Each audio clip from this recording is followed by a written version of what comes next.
সকালে ঘুম থেকে উঠেই দেখি আমার সামনে মেঘের এই বিশাল নদী। এই দৃশ্যটা যেন হাতে আঁকা একটা ছবি।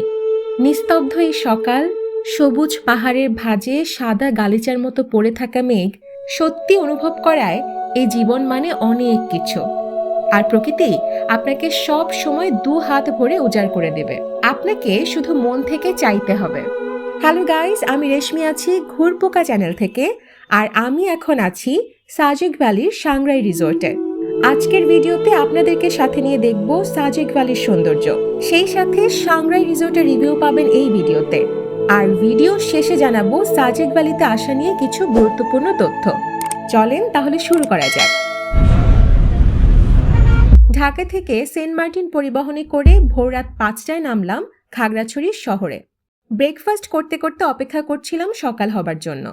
সকাল হলে আমাদের 5 জনের জন্য মাহিন্দ্রা সিএনজি রিজার্ভ করে যাত্রা শুরু করলাম সাজেকের উদ্দেশ্যে।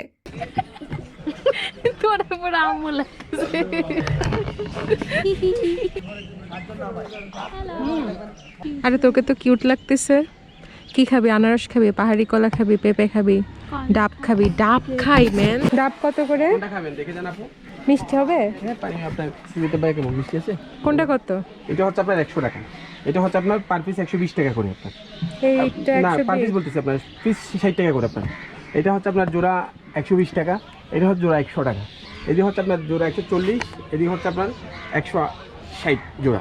বাঘাইহাট আর্মি ক্যাম্প থেকে সকাল 10:30 আর্মি স্কোয়াড ধরে এগিয়ে চলছি সাজেকের পথে। সাজেক ভ্রমণের সব থেকে এক্সাইটিং মোমেন্ট হলো এই রাস্তাটা। শুরু রাস্তাটা কিছুটা সমতল হলেও তারপরের রাস্তাটা পাহাড়ের উঁচু নিচু পথ।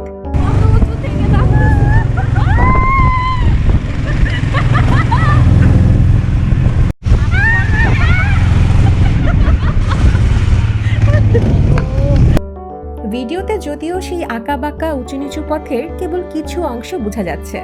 আমরা যাচ্ছি সপ্তাহের মাঝে, তাই আশা করছি কিছুটা ভিড় এড়ানো সম্ভব হবে। দিলেন একটা? না আমি একটা দিছেন। একটা কত? 20 টাকা। Masalong army camp. এই জায়গাটায় 15 মিনিটের একটা ব্রেক দিতে হলো, কারণ এখানে আর্মি স্কোয়াড চেঞ্জ হয়েছে। আমাদের সাথে সাজেকের রাস্তায় চলছে ছোট বড় বিভিন্ন গ্রুপ, আর মানুষের সংখ্যা অনুযায়ী তাদের গাড়ির ধরনও কিন্তু ভিন্ন।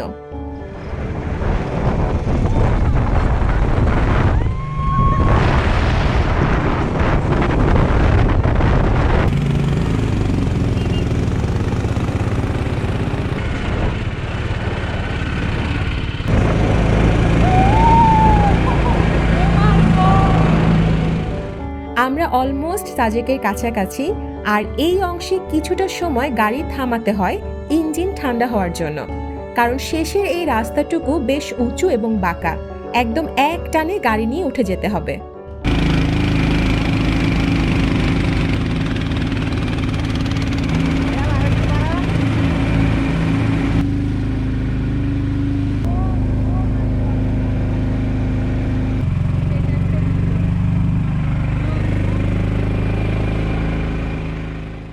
ফাইনালি আমরা চলে আসলাম সাজেকের সাংগ্রাই রিসোর্টে। এটা হচ্ছে সাজেকের প্রথম গ্রাম রুইলুই পাড়াতে অবস্থিত, আর এটা 1720 ফুট উচ্চতায় অবস্থিত। নামার সময় তো নামলাম, ওঠার সময় তো জীবন পানি হয়ে যাবে। সাজেকের মেন রোড থেকে একটু নিচের দিকে এই রিসোর্টের অবস্থান। হ্যাঁ হ্যাঁ, তাই না করিস না। খানা যাইতো না, কোনো শান্তি নেই। চেকিং করেই সোজা চলে গেলাম আমাদের রুমের দিকে। সবার আগে আপনাদেরকে দেখাবো রিসোর্টের বেলকনি থেকে ভিউ, যেটার জন্যই কিন্তু সবাই এত কষ্ট করে লম্বা জার্নি শেষে সাজেকে আসেন। কে জানি দোল খাচ্ছে। ও নাইস। সাংগ্রাই রিসোর্ট থেকে আমরা এখন যেই ভিউটা দেখতে পাচ্ছি, এটা হচ্ছে ভারতের মিজোরাম ভিউ। অনেকদিন পর আবার একদম টেনশন ফ্রি ভাবে চিল মুডে একটা ট্যুর এনজয় করছি। আচ্ছা, যেরকম বাজে পার্টিশন ভাবছি ওরকম বাজে পার্টিশন না। বাই দ্য ওয়ে গাইস, এটা আপনাদের সবারই জানা যে একটা ট্যুর অ্যারেঞ্জ করতে হলে কত কিছুর মধ্যে দিয়ে যেতে হয়। একটা নির্ভরযোগ্য ট্রান্সপোর্ট খুঁজে বের করা থেকে শুরু করে ভালো থাকার জায়গা বুক করা, বাজেট মিলানো, সব মিলিয়ে ট্যুর অ্যারেঞ্জ করা অনেক সময় এবং এফোর্টের ব্যাপার। যদিও এই হেডেক দূর করার জন্য এখন অনেক ট্রাভেল এজেন্সি আছে, কিন্তু নির্ভরযোগ্য একটা ট্রাভেল এজেন্সি খুঁজে পাওয়া কিন্তু বেশ মুশকিল। আজকের ভিডিওতে আপনাদেরকে আমি পরিচয় করিয়ে দিতে চাই ট্যুরবাজের সাথে। ট্যুরবাজ একটা 360 ডিগ্রি ট্রাভেল সার্ভিস কোম্পানি, যারা বিগত 10 বছর ধরে এই সেক্টর নিয়ে কাজ করছেন, যেখানে আপনি ডোমেস্টিক বা ইন্টারন্যাশনাল সব ধরনের ট্যুরের জন্য ট্রাভেল সার্ভিস পাবেন, যেমন visa processing, ticketing, hotel booking, group travel package, corporate tour package সহ যাবতীয় সকল সুবিধা। আপনার পরবর্তী ট্যুরের জন্য চোখ বন্ধ করে ভরসা করতে পারবেন ট্যুরবাজকে। সাংগ্রাই রিসোর্ট বুকিং করার পরেও আমি অনেক টেনশনে ছিলাম যে এই রিসোর্ট আসলে কেমন হবে, কিন্তু আসার পর আমার কাছে মনে হচ্ছে এটা আসলেই একটা বেস্ট ডিসিশন ছিল। এই রিসোর্ট থেকে একদিকে যেমন এত সুন্দর দারুণ মিজোরাম ভিউ দেখা যায়, তেমনি এখানে থেকেও কিন্তু বেশ আরাম। তবে আমি থেকেছি বলে বলছি না, এটা একদমই একটা অনেস্ট রিভিউ দিচ্ছি। এখানে টোটাল 5টা কটেজ আছে, যাদের আলাদা আলাদা নামও আছে। এটার নাম হচ্ছে লাভ বার্ড। আরে ওদেরকে না লাভ বার্ড দিলে ভালো হতো। এটা কি জামাত দেওয়ার জন্য না? রুমে ঢুকেই হাতের ডান পাশে একটা সেলফ আছে, যেখানে টিস্যু, ব্রাশ, সাবান, টাওয়েল এগুলো রাখা হয়েছে। তার পাশে পরপর ছিল ওয়াশরুম এবং বেড। যেহেতু আমরা 3 জন থাকবো, এ পাশে ছিল একটা এক্সট্রা বেড। এদিকে আছে একটা লম্বা মিরর, তার পাশে আছে 2 জন বসার মতো একটা সোফা সেট সাথে টেবিল, আর এদিকে আছে একটা বড় স্ট্যান্ডিং ফ্যান, আর তার পাশেই আছে জানালা।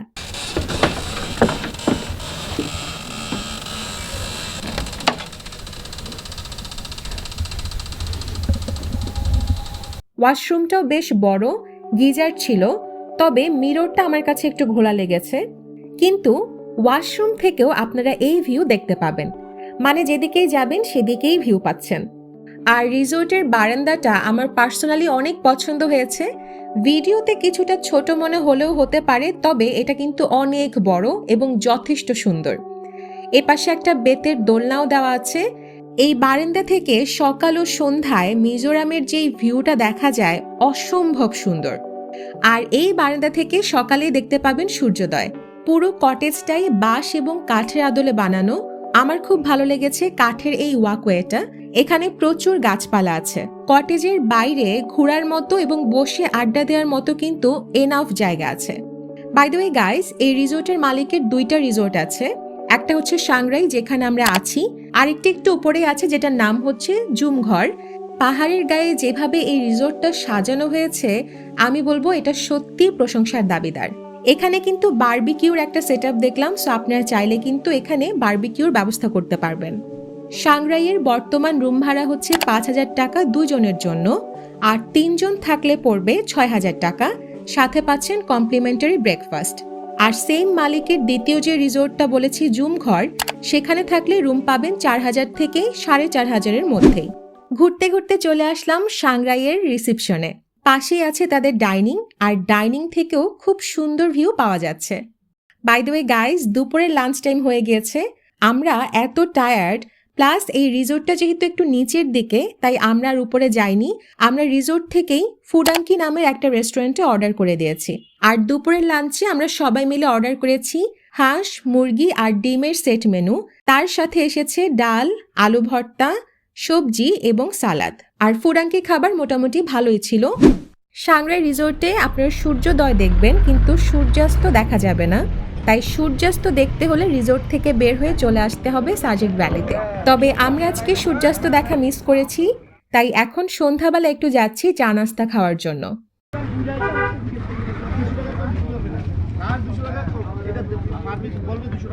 ফেরার সময় হোটেল আউলিয়া থেকে রাতের জন্য বারবিকিউ অর্ডার করে দিয়ে এসেছিলাম, আর এই খাবারটা ওরা নিজেরাই সাংগ্রাই রিসোর্টে নিয়ে আসবে। রাতের দিকে এই রিসোর্ট সাজে একদম অন্যরূপে। হালকা হলুদ আলোতে রাতের ঝিঝি পোকার শব্দ, তার সাথে বাতাসে বেজে ওঠে হুইল চ্যাম্পের মিষ্টি সাউন্ড, যেটা এই রিসোর্টটাকে করেছে বাকি সব রিসোর্ট থেকে একদমই আলাদা। রাতের দিকেও যদি অত ক্লিপ নেওয়া সম্ভব হয় নাই, তবে এই রিসোর্টের বেলকনিতে বসে খোলা আকাশের নিচে অসংখ্য তারা গুনতে গুনতেই আপনার রাতের বেশ খানিকটা সময় পার হয়ে যাবে। আর যেটা আমার জন্য সাজেকে কাটানো বেস্ট আরেকটা মোমেন্ট, মেঘের ভেলা আর সকালের প্রথম রোদের দেখা মিলবে এই রিসোর্টে। যাই হোক, সকালবেলা এত সুন্দর ভিউ দেখতে দেখতেই আমরা 9টার দিকে কমপ্লিমেন্টারি ব্রেকফাস্ট পেলাম, যেখানে ছিল খিচুড়ি, ডিম, পেঁয়াজ ভর্তা আর এই তেঁতুল চাটনি। এটা সাজেকের খুবই কমন একটা ব্রেকফাস্ট, মোটামুটি সব রিসোর্টেই এই সেট মেনুটা ওরা দেয়। তবে আমার এক্সপেরিয়েন্স অনুযায়ী এই খিচুড়িটা হচ্ছে সাজেকের সব থেকে বাজে খাবারগুলোর মধ্যে একটা। কিন্তু এই প্রথম আমি ভুল প্রমাণিত হলাম। আমরা সবাই এত মজা করে খেয়েছি, আর এত মজা ছিল এই প্লেন খিচুড়িটা। তবে এটার বিষয়ে আমি কোনো দায়ভার আর নিলাম না। আপনারা যদি এসে দেখেন যে সেদিনের খিচুড়ি মজা হয় নাই, তাহলে কিন্তু সর্বনাশ।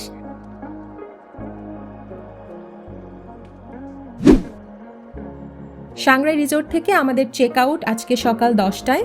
আমরা চলে যাচ্ছি আজকে আরেকটা রিসোর্টে। তবে সেই রিসোর্টের রিভিউ এবং আমাদের দ্বিতীয় দিন কেমন কাটলো সেটা জানাবো পরবর্তী ভিডিওতে। বাই দ্য ওয়ে গাইস, চলেন এবার আপনাদেরকে সাজেকে আসার বর্তমান কিছু আপডেট দিয়ে দেই। সাজেক এমন একটা জায়গা যেখানে আসলে বছরের বিভিন্ন সময়ে আপনারা আসতে পারেন, আর এখানে এক এক সিজনে এক এক রূপ দেখা যায়। সাজেক যদিও রাঙ্গামাটি জেলায় পড়েছে, তবে আসতে হবে খাগড়াছড়ি হয়ে। তাই ঢাকা থেকে খাগড়াছড়িগামী পছন্দ মতো বাসে করে চলে আসবেন খাগড়াছড়ি শহরে। আগে থেকেই সাজেক যাওয়ার জন্য গাড়ি বুক করতে পারেন, অথবা সময়, সিজন এবং ভ্যাকেশনের মুড বুঝে এখানে এসেও আপনারা সাজেকের গাড়ি ভাড়া করতে পারবেন। সাজেকে কতজন আসছেন এবং কেমন গাড়ি প্রয়োজন সেই অনুযায়ী কিন্তু দামটা অনেকটাই ভ্যারি করে। সো আমি আমার স্ক্রিনে সেই ছবিগুলো দিয়ে দিলাম, আপনারা এখান থেকে দেখে নিতে পারবেন। এটার বাইরে এক্সট্রাভাবে গাড়ির চালককে আর কোনো টাকা দিতে হবে না। বাঘাইহাট আর্মি ক্যাম্প থেকে 2টা স্লটে গাড়ি ছাড়ে, একটা হচ্ছে সকাল 10:30, আরেকটা হচ্ছে দুপুর 2:30। তাই তার আগে গাড়ি ভাড়া করে চলে আসতে হবে ক্যাম্পে।